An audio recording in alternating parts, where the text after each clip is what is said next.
Toutes les fonctions humaines sont liées au sommeil.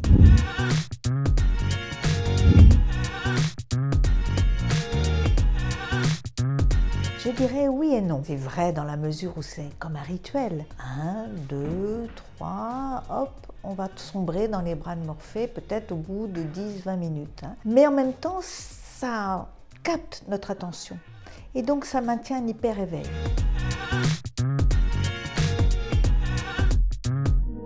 Oui, il y a tout à fait des personnes qui voient la vie et qui rêvent en noir et blanc, et il y a moins de richesse dans leurs rêves, bien entendu, quand ils les rapportent.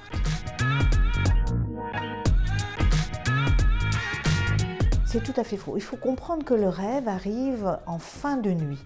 Nous faisons 5 à 6 cycles de sommeil qui durent environ 1h30. On pensait jusqu'à présent qu'il n'y avait que pendant la période de sommeil paradoxal. En fait, on rêve pendant toutes les périodes, même si à 90% c'est pendant le sommeil paradoxal. De prendre systématiquement des somnifères n'est pas bon parce que ça nous coupe le rêve. Et ça nous coupe ces stades de sommeil profond récupérateurs. C'est tout à fait exact, tout à fait vrai. 90 minutes, le train du sommeil rentre en gare toutes les heures et demie.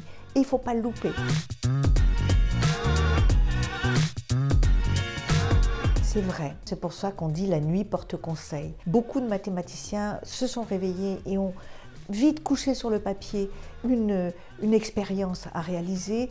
Les poètes trouvent des poésies. Et pourquoi?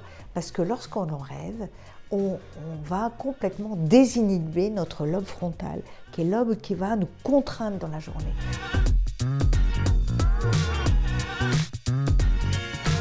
Oui, mais c'est une contrainte. Sur les 10 dernières années, nous avons perdu 1h30 de sommeil, les Français. Donc on n'a pas une qualité de vie, on n'est pas heureux quand on ne dort pas bien. Donc non, se contraindre, oui, mais pas si on n'arrive pas à récupérer par une sieste.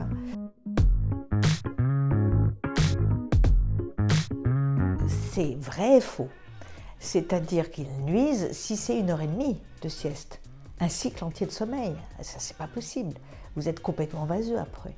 Mais si c'est 20 minutes, voire 5 minutes, les fameux naps américains, une micro-sieste, eh bien c'est tout à fait réparateur.